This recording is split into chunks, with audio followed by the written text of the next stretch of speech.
आइए देखते हैं, मजा आएगा।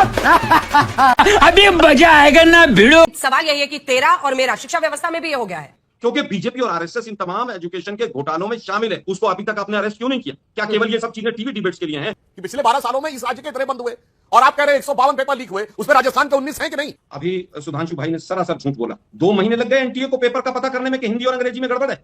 2 महीने लग गए। जब बच्चों ने तूफान मचाया तब उसका यूजीसी नेट का पेपर कैंसिल किया गया। आप मुझे केवल बताइए, सीबीआई चिल्ला रहे हैं 2024 में सीबीआई ने 48 लोगों को अरेस्ट किया, सबको कैसे छोड़ दिया? यही डायरेक्टर सीबीआई के 2024 में थे और यही डायरेक्टर एक्सटेंशन देकर आज बैठे हुए हैं। कि वन नेशन की बात कर रहे हो, one nation one election, one nation one education क्यों नहीं हो सकता? विश्व गुरु बनाएंगे, विश्व गुरु बनाएंगे। अरे स्कूल में, देश के विश्वविद्यालयों में 60% टीचर नहीं है। जिस आदमी को अहमदाबाद बेस्ड ये प्रिंटिंग कंपनी जो है, ये प्रिंटिंग जो प्रेस है, इसको जेल में जाना चाहिए। सुधांशु जी की पार्टी ने उसको अमेरिका भगवा दिया, लेकिन सुधांशु जी ने आज लखनऊ से नाता अपना तोड़ लिया। हमारा सिर्फ ये कहना है कि अखिलेश यादव जी ने अपनी सरकार में 12 विश्वविद्यालय बनाए, आज वो रन कर रहे हैं। A few moments later. मालिक वो देखो, वो देखो। सवाल यही है कि तेरा और मेरा शिक्षा व्यवस्था में भी ये हो गया है। रांची का मतलब ब्लैकआउट है, एक चिट्ठी लिख देने से क्या होगा? ये तो वैसा ही हो गया ना आलोक शर्मा जी। बीजेपी के समय से सीबीआई की जांच चल रही थी, वो जांच आज तक पूरी नहीं हुई, उसका कोई जवाब नहीं दे रहा है। सीबीआई का क्या रिकॉर्ड रहा है नीट के पेपर में 2024 के और 26 के में, ये पूरे देश ने देखा है। तो मुझे लगता है कि जो मांग जायज है उनकी वो तमाम मांगी गई हैं। उसके अलावा भी जो मांगे हैं उन पर भी विचार किया जा रहा है।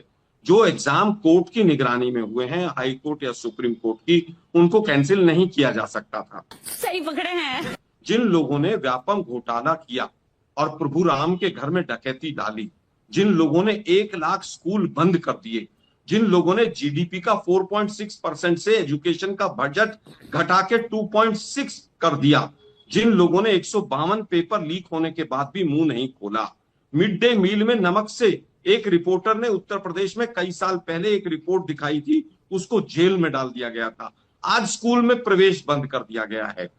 एनटीए एक एनजीओ है जिसमें आरएसएस और बीजेपी के तमाम लोग भर्ती हैं, उसको कभी भी किसी भी सूरत में ये लोग कभी नहीं करेंगे कि इसको भंग कर दें, क्योंकि बीजेपी और आरएसएस इन तमाम एजुकेशन के घोटालों में शामिल है। बात तो सही है। सुसाइड रेट, एजुकेशन सिस्टम पर बात हो रही है अंजना जी, सुसाइड रेट एनसीआरबी के आंकड़े कह रहे हैं 43% 2014 से 2024 तक, 25 के अभी नहीं आए हैं, 43% सुसाइड बढ़ गया। आज 22 बच्चों ने सुसाइड किया, किस पर? नीट के एग्जाम पर। एक बीजेपी का चिड़ी बच्चा कहीं किसी बच्चे के घर पर नहीं गया। गटर जनरेशन आपने बोला, जिन बच्चों को आपने जो वहां पर वो कर रहे थे, एक कंट्रोलिंग बॉडी आपने नहीं बनाई। हमने तमाम कंट्रोलिंग बॉडी बनाई। पूछना चाहता हूं, 2900 के करीब आपने अवांछित तत्व जो हैं वो आइडेंटिफाई किए थे जंतर मंतर पर, और 939 का कहा था इस सीरियस ऑफेंस वाले हैं। आज तक एक भी एफआईआर क्यों नहीं हुई? ये गड़बड़ है बाबा। आज तक एक भी बच्चा उसमें से या जो भी था उसमें अवांछित तत्व तथा कथित, उसको अभी तक आपने अरेस्ट क्यों नहीं किया? क्या केवल ये सब चीजें टीवी डिबेट्स के लिए हैं? मैं पूछना चाहता हूं, सीबीएसई में आज तक कौन कौन डायरेक्टर रहे? विनीत जोशी ही सीबीएसई में इतने लंबे समय तक क्यों रहे? क्यों, क्या कारण था उनका? इनोवेटिव पर सुधांशु जी में जवाब दीजिए। और उस वक्त खबर यह आई कि 47 अधिकारियों के खिलाफ एनटीए में एक्शन लिया गया है। कौन है वो अधिकारी, कहां है, क्या व्यवस्था बदली गई? जो लोग टॉप पर हैं वो क्यों नहीं जिम्मेदारी ले रहे हैं? उनको क्यों नहीं हटाया जा रहा है? देखिए, शुद्ध भ्रामक और बकवास कैसे की जा सकती है कांग्रेस प्रवक्ता के द्वारा दिख रहा है। क्या बोले? 1 लाख स्कूल बंद हुए तो सेंट्रल गवर्नमेंट के 1 लाख स्कूल है, सेंट्रल गवर्नमेंट के तो 1 लाख स्कूल ही नहीं होंगे। कुछ भी आकर यहां छोंकना शुरू कर देना। बताओ ना राज्यवार सूची कि पिछले 12 सालों में इस राज्य के इतने बंद हुए और आप कह रहे हैं 152 पेपर लीक हुए, उसमें राजस्थान के 19 हैं कि नहीं? किस राज्य के कितने पेपर लीक हुए बोलो? कुछ भी आकर बोलना शुरू कर देना। 1 लाख स्कूल नहीं है भारत सरकार के और कह रहा है 1 लाख स्कूल बंद हो गए। अरे राज्यों के बंद हुए और प्राथमिक शिक्षा बाय एंड लार्ज स्टेट का सब्जेक्ट है, मगर आकर यहां बोलना शुरू कर देना। और रही बात आरएसएस के तथाकथित गुंडों का कब्जा, तो भाई साहब आपके जमाने में देश के जाने माने नामी गिरामी विश्वविद्यालय में स्थिति यह थी। अरे कहना क्या चाहते हो कि जब 2010 में दंतेवाड़ा में हमारे 76 सैनिक शहीद हुए थे नक्सली हमले में, तो पटाखे छोड़े गए थे, मिठाई बांटिया गई थी और क्यों नहीं बोला था कोई? वो कौन थे? अरे वो तो सेकुलर इंटेलेक्चुअल और लेफ्टिस्ट और सेक्युलरिस्ट, अरे वो तो देश की आन बान शान थे, इसलिए किस समय किसका क्या किस ढंग का कब्जा था सारे लोगों को पता है। इसलिए जब बात करिए फैक्चुअल बात करिए, ये नहीं कि वहां से फीड किया गया 1 लाख स्कूल आप बोलने लगे। स्कूल जो होते हैं वो राज्यों। अब मैं सिर्फ एक पॉइंट और कहना चाहता हूं, फिर मैं कह रहा हूं अगर ईमानदारी से बात करनी है तो रांची में तो छात्र सिर्फ इतना कह रहे हैं कि भाई सीबीआई जांच करवा दो, फिर देखिए क्या बकवास बोले। बीजेपी के टाइम में जांच शुरू हुई थी, अभी तक नहीं। भाई बीजेपी की सरकार गए हुए 7 साल से ऊपर हो गए झारखंड में, उस 7 साल में आपकी सरकार ने क्या किया है, क्या फॉलो अप किया है, क्या फैक्ट्स दिलवाए हैं, क्या एविडेंस दिलवाए हैं, ये बताइए। अभी बता है भाई, अभी बता है। ठीक है आलोक जी, छोटा सा जवाब एकदम, और जरूर बताइएगा कि कब आप लोग जा रहे हैं रांची। अंजना जी, दबाव तो बनाइए मुख्यमंत्री पर कि जल्दी से बात खत्म कराएं, अनशन खत्म कराएं। अंजना जी, अभी सुधांशु भाई ने सरासर झूठ बोला। 2 महीने लग गए एनटीए को पेपर का पता करने में कि हिंदी और अंग्रेजी में गड़बड़ है। 2 महीने लग गए।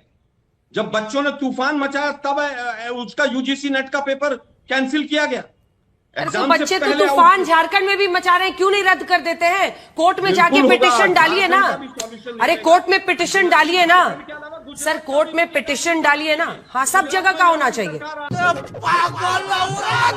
हाँ। और उत्तराखंड का भी निकलेगा। हाँ ठीक है, झारखंड का कराइए ना सर, बच्चे सब अनशन पे हैं। बिल्कुल कराएंगे, बिल्कुल कराएंगे। हाँ। कैसे कराइएगा, कब कराइएगा? 24 दिन हो गए।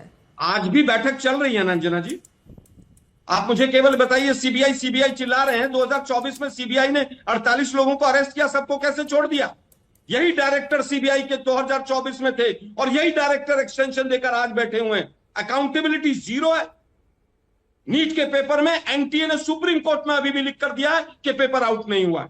ये अकाउंटेबिलिटी है एनटीए की। अपने घर जाना है।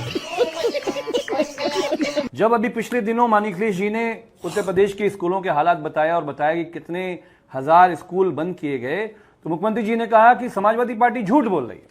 ये देखिए आप, ये 25 मई का ये चिट्ठी है बीएसए का, बीएसए जौनपुर है। इसको जो नगर शिक्षा अधिकारी है वो ये लिख रहे हैं कि जौनपुर के शहर में 5 प्राथमिक विद्यालय गायब हो गए, बिल्डिंग गायब हो गई, शायद किराए पे चल रहे थे। उन्होंने कहा कि बगैर आदेश के इन स्कूलों को क्यों गायब किया गया और वो बच्चे कहां गए? बीएसए जवाब देने को तैयार नहीं है। तू समझा? हाँ। नहीं, तू समझा नहीं। यहां पे ये बात माननीय अखिलेश जी की सही स्थापित होती है कि स्कूल धीरे धीरे सरकारी बंद किए जा रहे हैं। हमारा यह कहना है कि भाई माली का बेटा, राष्ट्रपति का बेटा, हमारा भविष्य में ऐसा सपना होना चाहिए कि 1 नेशन की बात कर रहे हो, 1 नेशन 1 इलेक्शन, 1 नेशन 1 एजुकेशन क्यों नहीं हो सकता? क्यों हमारे 80% आबादी के लिए आपने भारतीय जनता पार्टी के राज में ये जो स्कूलों की हालत बनाई है, विश्व गुरु बनाएंगे, विश्व गुरु बनाएंगे। अरे स्कूल में, देश के विश्वविद्यालयों में 60% टीचर नहीं है। उत्तर प्रदेश के स्कूलों में जो टीचर्स की भर्तियां हैं, जब से योगी आदित्यनाथ जी आए हैं सारी भर्तियां देखिए हमारे बंद पड़ी हुई हैं। हमारे मुख्यमंत्री जी कहते हैं बुलडोजर चलवा दूंगा, नेस्त नाबूद करवा दूंगा। सबसे बड़ी केंद्रीय स्तर पर जो एजेंसी है एजुटेस्ट एजुकेशन सॉल्यूशन प्राइवेट लिमिटेड, ये इसके मालिक के साथ हमारे मुख्यमंत्री जी पूरी सब्जी खा रहे हैं, उनके साथ नाश्ता कर रहे हैं, उनके साथ चाय पी रहे हैं, उनके साथ लौकी और पराठे की सब्जी खा रहे हैं। जिस आदमी को अहमदाबाद बेस्ड ये प्रिंटिंग कंपनी जो है, ये प्रिंटिंग जो प्रेस है, इसको जेल में जाना चाहिए। सुधांशु जी की पार्टी ने उसको अमेरिका भगवा दिया। इसी प्रिंटिंग प्रेस को नीतीश जी ने, इसका जो बेटा है विनीत आर्या को जेल भेजा था, नीतीश जी ने जेल भेजा था। लेकिन सत्यप्रकाश मिश्रा जी कहेंगे all is well in Bihar और वो भाजपा को सपोर्ट करेंगे। तो नीतीश जी प्रिंटिंग प्रेस को जेल भेजते हैं, भारतीय जनता पार्टी उनको अमेरिका भेजाती है। तो बच्चों में, छात्रों में जो अविश्वास सरकार के खिलाफ है कि आप जब प्रिंटिंग प्रेस पे कार्रवाई नहीं करोगे, क्योंकि जो पर्चे लीक हो रहे हैं अंजना मैम, वो प्रिंटिंग प्रेस से हो रहे हैं। यही नहीं, अभी और सुनिए, उनके गोडाउन से हो रहे हैं। एनटीए तो रिस्पॉन्सिबल है ही, लेकिन क्या एनटीए को बचाने का काम नहीं किया गया? सारे बड़े अधिकारी जो आरएसएस से आए, एनटीए में उस बैकग्राउंड से आए, सारे जो इतिहास, इनका जो इतिहास विभाग है आरएसएस का, जो वहां से सारे शिक्षक आए, वही तो जिम्मेदार हैं। क्या उन्हें जेल भेजा गया? तो हमारा यह कहना है कि जिस तरह से माननीय अखिलेश यादव जी ने बतौर मुख्यमंत्री 12 अमित जी। विश्वविद्यालय बनाए सपा ठीक है। सरकार में। पूरा कर लीजिए। हाँ, क्या हम ऐसा कर सकते हैं कि ठीक है। हमारे बच्चों के लिए शिक्षा की प्रणाली एक हो, वन नेशन वन एजुकेशन? इस पे जरूर सुधांशु जी के मैं जवाब चाहूंगा। अरे हम तो फकीर आदमी है। तो उत्तर प्रदेश के स्टेट पब्लिक सर्विस कमीशन में सारी की सारी प्रतिभा 4-5 जिलों के बमुश्किल 100 परिवारों के बच्चों में सारी प्रतिभा आ जाती थी, वही सेलेक्ट होते थे, इंटरव्यू के नंबर बढ़ा दिए जाते थे। एक विशेष प्रकार के छात्रों को 95, 96, 97% नंबर मिलते थे, और इसके बाद भी बाकी लोग सेलेक्ट हो सकते हैं तो उन्हें इंटरव्यू में 35 और 40% नंबर दे दिए जाते थे। और अचानक जब सरकारें बदल जाती थी, चाहे बसपा की सरकार रही हो या हमारी, तो सारी प्रतिभा लुप्त हो जाती थी। तो सबको पता है, और जो जो उत्तर प्रदेश के छात्र हैं उस जमाने में सबको पता है हमारी सरकार ने आके क्या किया है, योगी जी की सरकार ने आके। अब इंटरव्यू बोर्ड पहले से डिसाइड नहीं होता है। मस्त जोक मारा रे ये हंस रहे हलकट हंस। उत्तर प्रदेश में इनकी सरकार पर्ची से अपॉइंट करती थी, ये सारे देश को पता है, इसलिए पर्ची वाले पर्चा लीक होने के ऊपर इतना हो हल्ला मचाते हुए उचित प्रतीत नहीं होता। अमित जमई जी जल्दी से एक रिस्पॉन्स। मैं उम्मीद करता था अंजना जी की आज कम से कम सुधांशु त्रिवेदी भाई लखनऊ में ही पले बड़े हैं, उन बच्चों के बारे में 2 शब्द बोल देंगे कि हम मुख्यमंत्री जी से कहेंगे कि ऑपरेशन कायाकल्प के जरिए इन बच्चों के साथ क्या हो रहा है न्याय करिए। लेकिन सुधांशु जी ने आज लखनऊ से नाता अपना तोड़ लिया। हमारा सिर्फ ये कहना है कि अखिलेश यादव जी ने अपनी सरकार में 12 विश्वविद्यालय बनाए, आज वो रन कर रहे हैं। शाबाश! बच्चों के ख्वाब वहां से पूरे हो रहे हैं, और आपने बच्चों को निराशा दिया। जेन अल्फा, वो जेन अल्फा जब मोदी जी आए तो 10 साल के थे, आज वो 22 साल के हो गए हैं। 22 साल में उन्होंने नेहरू जी को नहीं देखा है, डॉक्टर लोहिया को नहीं देखा है, आपको देखा है। वो आपको देख रहे हैं कि आप उनके सबसे बड़े भविष्य के दुश्मन हैं। आप उनको स्कूल नहीं देना चाहते हैं, आप उन्हें स्वास्थ्य नहीं देना चाहते हैं, आप उन्हें शिक्षा नहीं देना चाहते हैं। लेकिन जो बड़े वर्ग के लोग हैं उनके लिए तो देहरादून और मायो है, सब है। लेकिन इस देश की 80% आबादी का जो भविष्य, जो बच्चे हैं, सुधांशु जी, आज वो खून सड़क पर आ गया है। आपको सामना करना पड़ेगा, ईमानदारी से सामना करना पड़ेगा। गजब बेइज्जती है। जनता को आप मूर्ख समझना बंद कर दीजिए।